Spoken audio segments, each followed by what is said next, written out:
Sentencing has been set for a St. Michael, North Dakota woman accused of abusing a toddler and causing his death.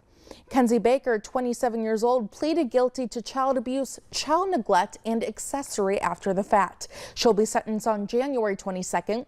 Co-defendant Colin DeLorme is charged with felony murder, child abuse, and child neglect. He's scheduled for trial in November.